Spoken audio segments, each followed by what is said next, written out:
This is the CRE Weekly Digest by LightBox, a firm transforming the commercial real estate landscape by connecting every step of the CRE process with comprehensive tools and data.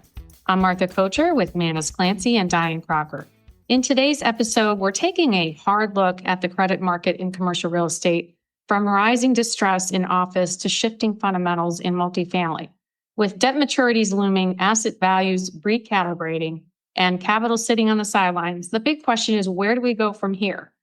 To help answer that, we're joined by David Putro, Senior Vice President and Sector Lead at Morningstar Credit Analytics. David leads a team that tracks credit losses across the CRE landscape, and he brings deep perspective on what's driving performance and underperformance in today's environment. Thank you. I'm thrilled to be here.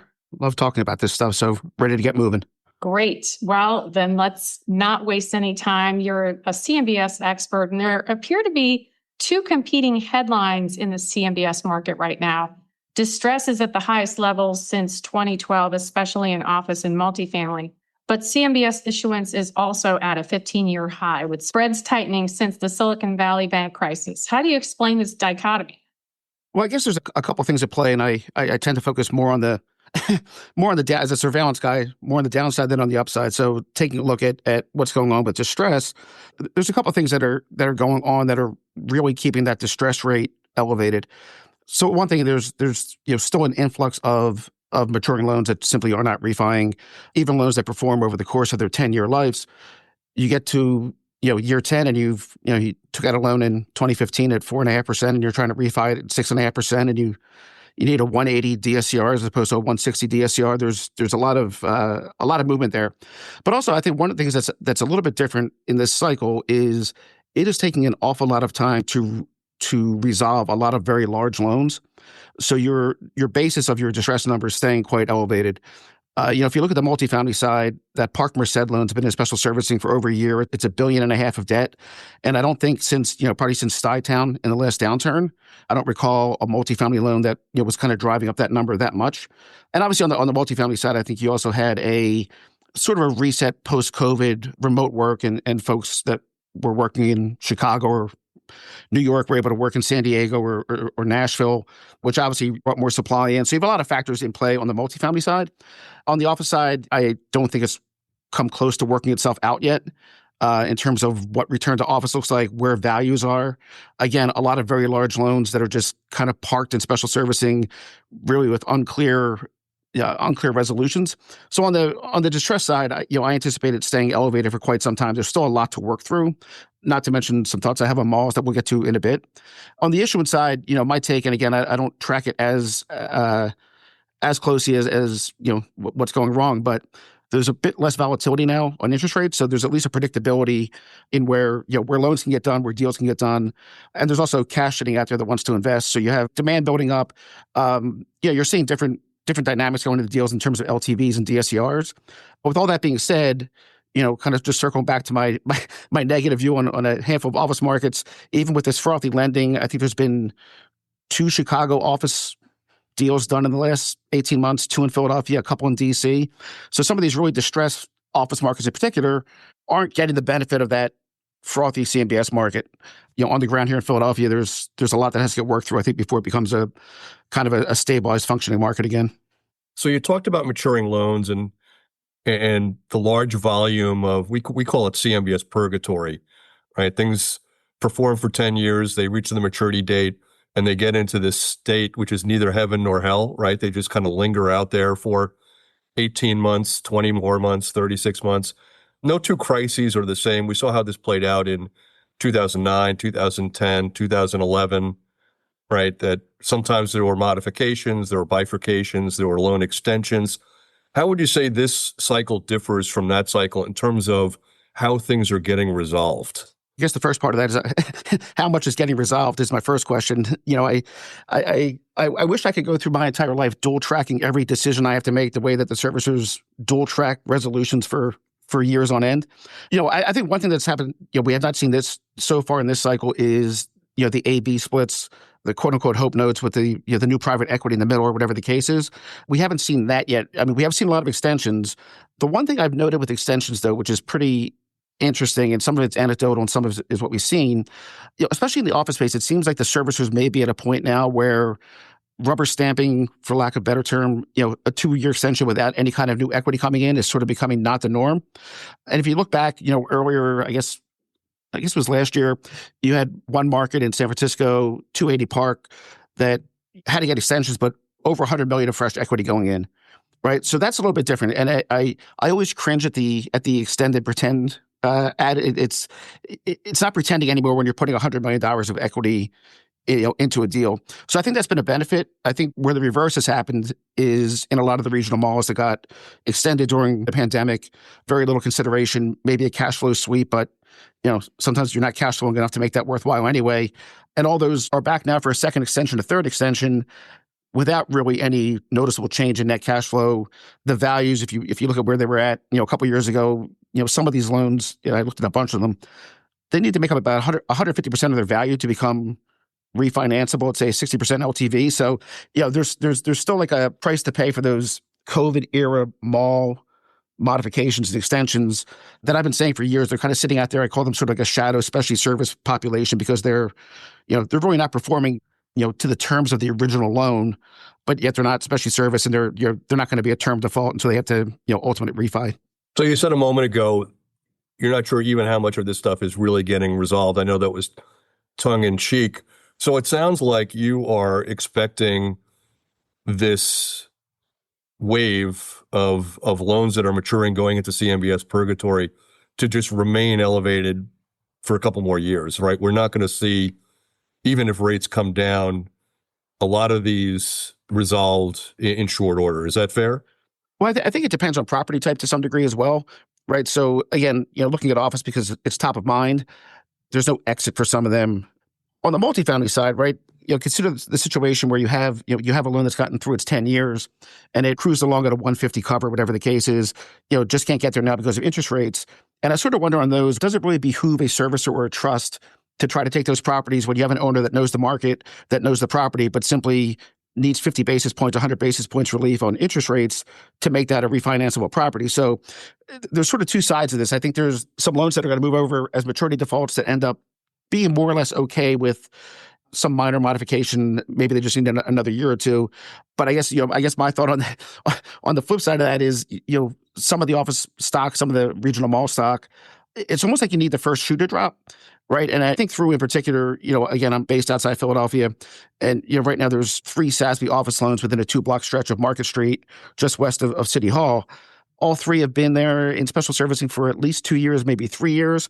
And it's almost like one of them needs to get sorted before the other ones can, if that makes sense.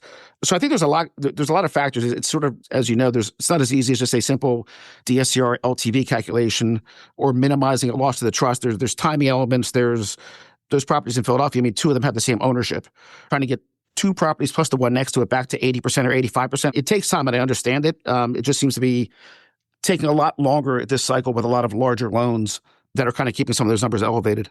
I think you hit on a great point there, David, is that once one thing clears, then you see markets start to open. And I think what we've seen in San Francisco is over the last 2 years, that has become a $275 a square foot market that we've seen 5 or 6 things sell. If you look at Chicago, sadly, that might be $150 a square foot market. And you're right. As soon as one goes and you have the transparency on what people have paid for it, whether it's Class A, Class B, or Class C, then you start to see this trickle-down effect. And I think we've yet to see that in Philadelphia and other markets. I'm not sure we've seen that in Charlotte yet. We started to see a little bit in Atlanta. And it's really binary. Once it happens, the market's really clear, like in San Francisco or Chicago. But in other places, this can go on for a long period of time. Let me let you react there. Again, to sort of take this beyond, kind of the numbers that you can dump into a spreadsheet, if you look at what was happening in Philadelphia prior to the pandemic, gradually, and for folks that don't know, Center City is literally the center of the city. Market Street and Broad Street intersect at City Hall. So that's always been sort of the center. You have everything historic to the east, everything business to the west. Even before COVID, between what the University of Pennsylvania, Children's Hospital, Drexel University started building out towards the west in University City, there was a gradual move towards the west. right? So you have two buildings at the train station now. You have 2400 Market that took Aramark from the other side of Market Street and put them in 2400. So there's been this gradual change. Now, these properties I'm talking about in special servicing are all at the tail end of that. They're very close to City Hall. And I think one of the real important things for folks to think about when they're looking, especially at distressed assets in this market, is you're getting an appraised value, and that appraised value is taking certain things into consideration. They're going to assume some stabilization and some rent, et cetera, back out the lease up, which all works great in a vacuum, right? But when you think about these three buildings that are so close to each other, can you make a case that one of them can get back to 85% occupied? Sure. But when you try to make the case that all three of them can, it's sort of, the numbers start falling apart a little bit. So that's why I find some of these very, not even submarket specific, but whether it's block specific or zip code specific concentrations of commercial real estate really interesting, because it's sort of this jockeying for, as soon as one of those works out, the other two are probably negatively impacted. Just as there's fewer tenants to fill them now. It's a whole ecosystem as opposed to a building that's sitting there. It is really truly an ecosystem. Welcome, David. It's interesting what you said about your focus being more on the downside. And so I want to dial back and return to the mall topic that you talked about a few minutes ago.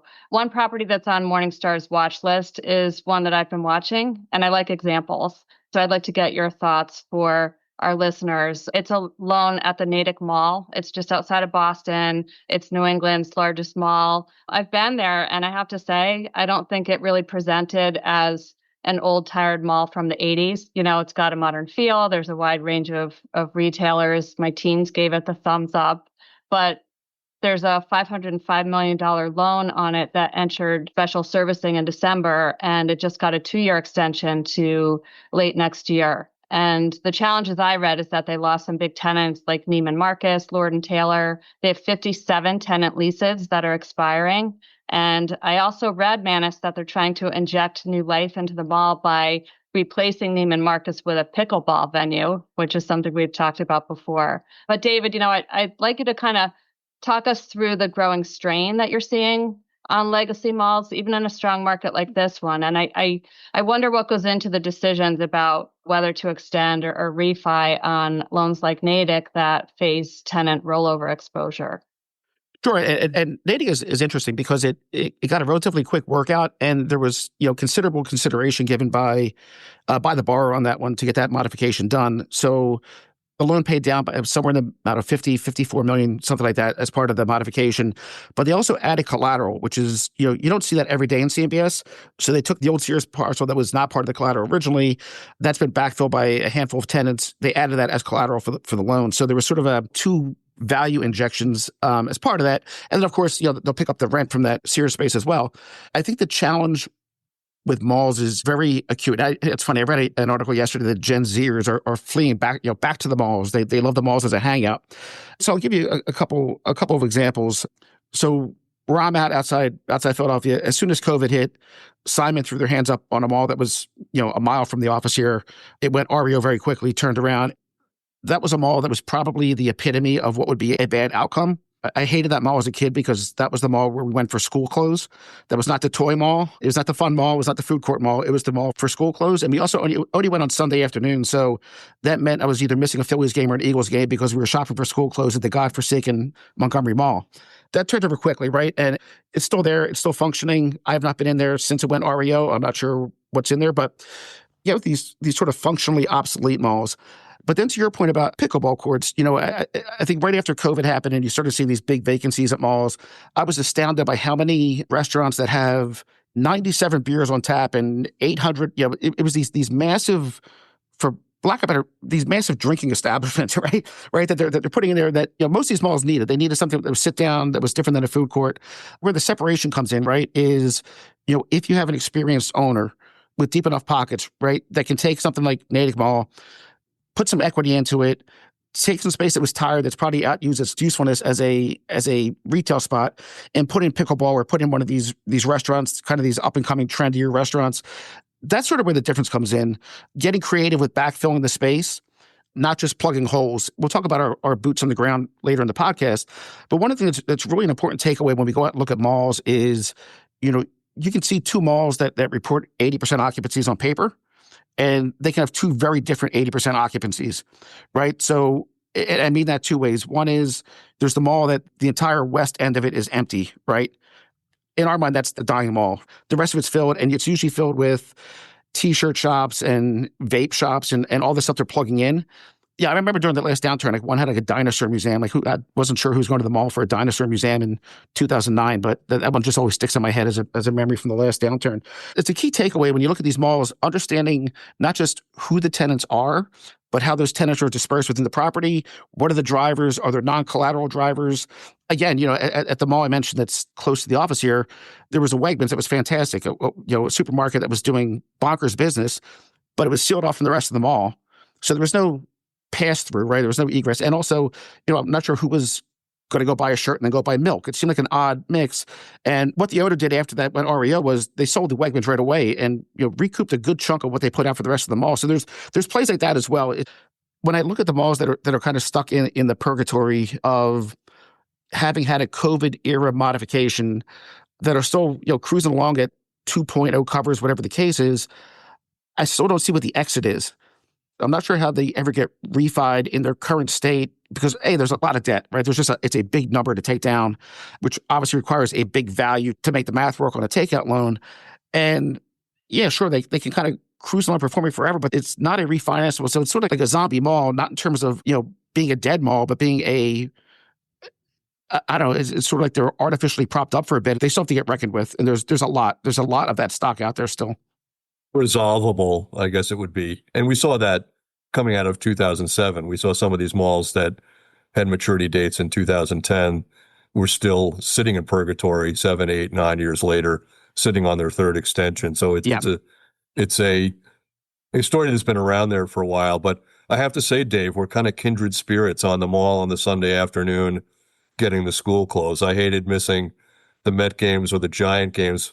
But I do think you left one part out. I don't know if this was part of your family, but once a year going to Sears for the family portrait, right? which was even worse than the school clothes shopping, because you might be online at the portrait place for maybe an hour to get that $99 special. I don't know if that was part of your family's tradition. We skipped that for the trip to Red Lobster after the clothes shopping. So. My father was a big Red Lobster guy, so I do get too. That. So I know we're going to get to boots on the ground shortly, but before we get to that, I want to talk about your process, right? We have a lot of listeners out there that are CMBS credit people, right? For those listeners who don't know the CMBS market, if you're buying the AAA bonds, you're not as worried about credit as if you were buying the triple B, the double B, the single A, where a loss could really impact you. But you're talking about tens of thousands of loans, tens of thousands of properties. Every month that data gets updated by the servicers. You're seeing new data on net operating income, occupancy, delinquency rates, losses, and so forth. At a very high level, tell us a little bit about your process. What are you looking at in the middle of the month when you're getting this wave of new data? How do you get your arms around which properties are concerning to you, which ones are on the verge of getting new valuations? Give us a little, without giving away your special sauce, how do you start? Sure. It's a great question because it's, covering the entire CMBS universe. We're, 1,500 deals deep at this point. So really, the key to what we do now is we have two systems that we use. We have an internal system and an external subscription-based system that we use internally as well that's flagging loan level changes in real time. So we're not waiting for tapes to roll overnight. As soon as the trustee is releasing the new data, it's getting picked up, and we have a dashboard that's showing changes in real time. So we're seeing, okay, this deal has 2 new appraisals, 1 new loan of special servicing, 3 new loans that had NOI changes. We could toggle that 10%, 15%, 20%. This one has new servicer commentary, and we can hit a button and see the difference between last month's commentary and this month's commentary. So my team of analysts on a monthly basis are going through their portfolios and looking at every loan that kind of hits these criteria. And then determining whether there needs to be a valuation change. Is it simply sort of a credit event that we can comment on, but you sort of have to let it play out a bit before you revalue it. And then we're ultimately bubbling that up and forecasting, loan level losses and ultimately bond level losses. And then on the flip side, we have the team that's doing the research. So, we do our daily CMBS newsletter. We're blasting these credit events out, as quickly as we can, and then writing some other research as well, doing the boots on the ground. It's a bottom-up analysis. It sits, in very individual kind of work units. Each analyst kind of has their process for what they do, but it ultimately is based on getting these changes in real time and making credit decisions on loans and deals, as quickly as you can process the data. Let's talk about ground truths. One thing we love about the Boots on the Ground series that your team does is you're literally walking these properties, looking at the conditions, looking at who's in them and whether they're empty or busy. What are some of the things that you're seeing on the ground in terms of things you can observe that aren't in investor reporting packages or spreadsheets? Just some background on how Boots on the Ground came about. I took my current role here about 3 years ago. I'd been with the rating agency prior to that, so I took this role with Morningstar Credit and was in our Chicago headquarters and had a free afternoon and just realized how much distressed real estate was within walking distance of Morningstar's headquarters in Chicago. And I set out on a walk with no expectation of this becoming a thing, right? And it turns out that first piece was so well received that we kept with it. So I think there's a handful of things that have become really beneficial in doing these types of walkarounds. And for full understanding, these are not tours that are led by property managers. So we go see a mall, see a hotel. Offices are a little bit harder to discern what's going on, but there's a lot of things you can get that are not buried in the numbers. So, for example, again, I did a walking tour through Philadelphia, and this is just after your return to office started, and trying to get an idea of okay, are these buildings really being used, or are these kind of shells that have, 90% occupancy on paper, but in reality, they're being used, 30%, whatever the case is, right? So even just take one building as an example where, at dusk, and understanding that most buildings these days have energy efficient lights that go on and off with movement, and seeing the number of lights on in that building at dusk told me that, most of that building was occupied. Taking a walk around and seeing the bike parking area and just seeing dozens of bikes, and this is a property that sits along a bike trail that runs through Philadelphia, seeing the number of bicycles that were in that bike lockup told me that building was being used, right? It was a lively building. But there's other things too that just kind of come up naturally. So, again, a couple years back, stopping and getting gas and seeing a hotel that had a fencing all the way around it. The entire hotel was fenced off. It was a $17 million loan, not the biggest CMBS story in the world, but, enough to blow up the bottom of a debt stack if it goes really south. And sure enough, get back to the office, and there's no mention in any commentary that the hotel's actually closed. And that's when we, had somebody go back out and take a look at it and get pictures inside. You can tell, sure enough, this was a damaged hotel. I mentioned earlier with malls, seeing where vacancies are, seeing the stores that are open but have signs on the wall that say, be back in 3 hours. I mean, that was still seeing an awful lot of that when we go out, where a handwritten sign that they're not open at that moment. There's stuff like that really piques our interest. Even in office spaces, we have a couple more daring analysts that will try to venture into office buildings where they're, where maybe they shouldn't be, but they manage to talk their way in. And just seeing their even internal tenant rosters by the elevator and seeing where there's empty slots that were once occupied. It ends up being a lot of work after the fact too, where we can observe something and then come back and do the research and figure out exactly what's going on. So it's been great. Again, we tend to concentrate, Pennsylvania, New Jersey, New York, but we've done, Hawaii, Texas, Florida, St. Louis, Indianapolis. There's a story everywhere. Going back to my original thought about, all this being an ecosystem, every building's different. Every building has its own story. Look at two buildings that have 150 DSCRs and 80% occupancies, and they can be vastly different. That's what we try to discern when we go out and do these walkarounds. Certainly hope it was your boots on the ground in Hawaii, David, that you got to do that gig and not the junior analysts. Actually, it was one of our fellows who was there on vacation with his wife and just took an afternoon and did them. No, I'm responsible for the Indianapolis and St. Louis, man. So not quite as exotic as Hawaii. I agree with what you said, David, though, that what you see on the ground can be very, very different than perception. And I love the Boots series, so put me in that fan club. I used to live in DC, so that was a very fun one to watch. And they're just very cool highlights of what's changing in the downtown, where redevelopment is happening, where it isn't. I'll say in terms of an on the Boots perception being different than what you read. I was in Portland and there was an office tower there called Big Pink because it's kind of a rose color that got a lot of negative publicity because they lost a huge years-long tenant when US Bancorp left. And to read the news articles, you would think that it was completely overrun with homeless. And yes, it has a high vacancy, but I walk through it and it's gleaming. It's absolutely beautiful. Yeah. And they're working hard to bring in new tenants. So I think the importance of the boots on the ground and the points that you just made is that sometimes the perceptions that you get about a property can only be achieved by actually being there, and looking at it.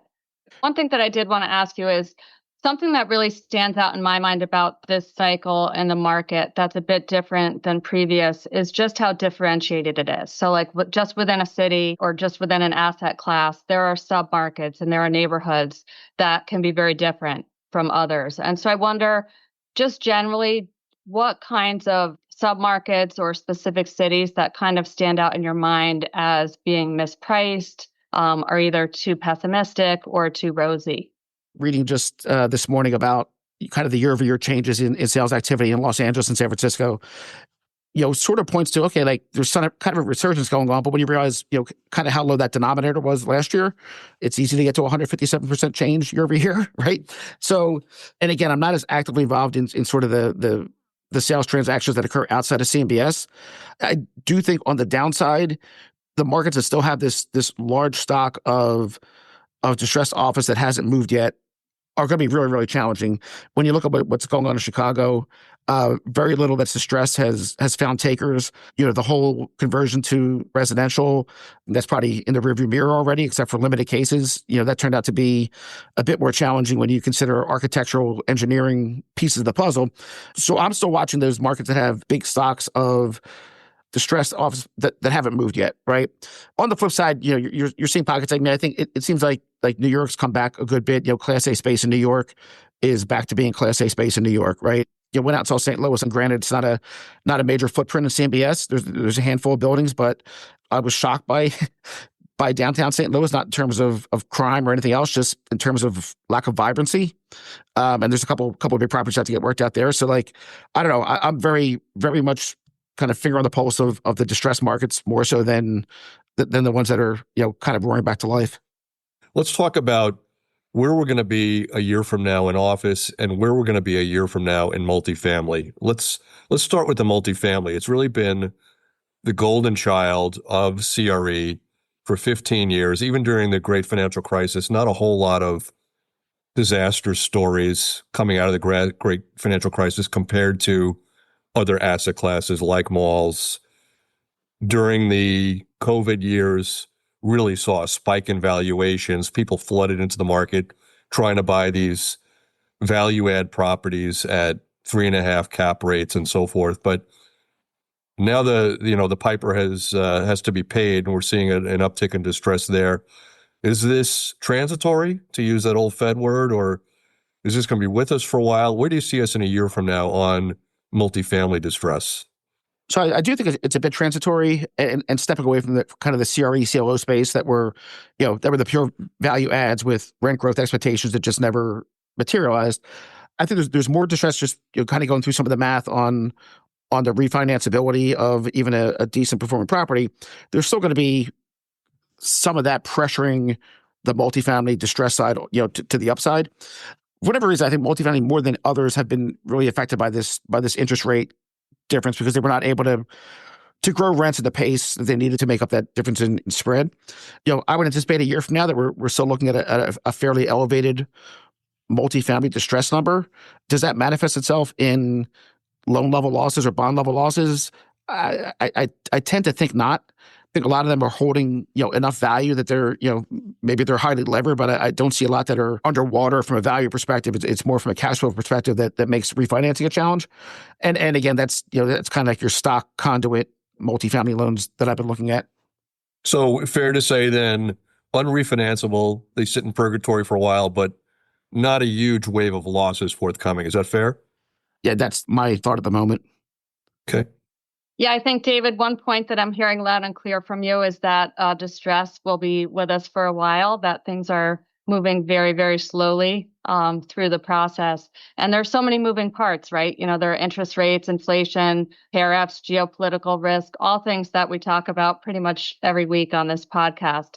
So I want to ask you, as you kind of zoom out and you think about the road that we're on, what do you kind of view as your biggest concern as you look ahead to the next 6 to 12 months? What keeps you up at night?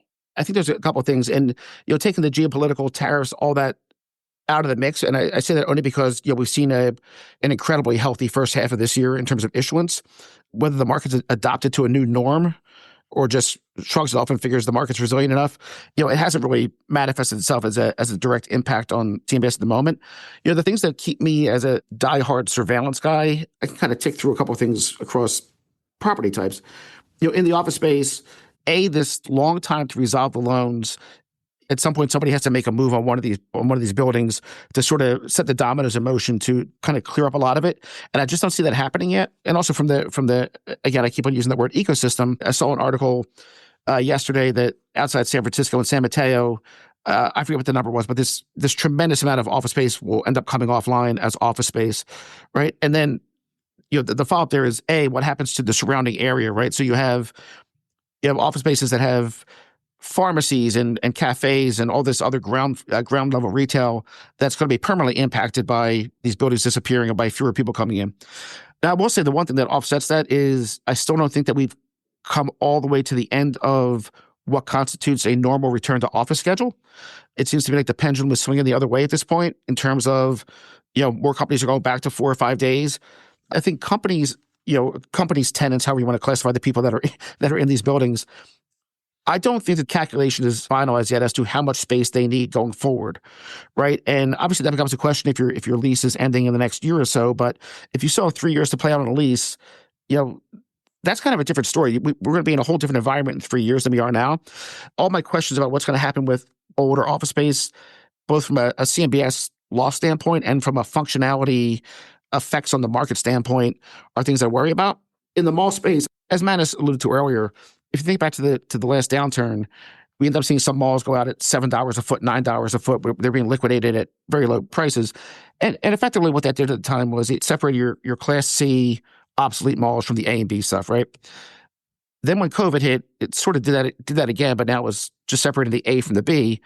The problem is there's still an awful lot of Class B mall space left that has to get resolved, but also sort of the same issue arises there where yes, there's folks out there that want to come in and take a mall and turn it inside out and add multifamily and add a hotel and make it an outside lifestyle center. It kind of only works so many times, right? Especially in a given market. There's a number of distressed malls around me. You can't take all 4 or 5 of them and turn them into lifestyle centers with 3,200 hour a month apartments. The economics don't work. So what becomes of those? And then especially when you think about it in the CMBS context, there's I don't know, 6-7 billion of these types of loans that are sitting out there that are these, giant loan balances, extended stays in special servicing. And that's a lot for the market to digest, right? That's an awful lot. And granted, if you own those bonds, they're probably written down already. So it's, from a practical standpoint, but just from a headline standpoint, if some SASB mall takes an 80% loss, it's going to be a headline. Obviously, then has residual effects on other things. So, getting through all that, again, on the multifamily side, a little less concerned. On the industrial side, probably some overbuilding, but by and large, it's holding up.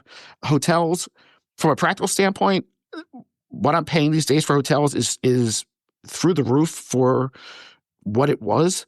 It's amazing, and I thought this was the post-COVID stimulus. We've been pent up. We have extra cash. We're going to go spend for a year and travel. It's not letting up. It's amazing. So again, outside of property specific, or again, a poorly structured loan, don't see a whole lot going on in the hotel space either. Spoken like a true credit surveillance expert. Thank you so much for joining us today. Really giving us a lot to think about.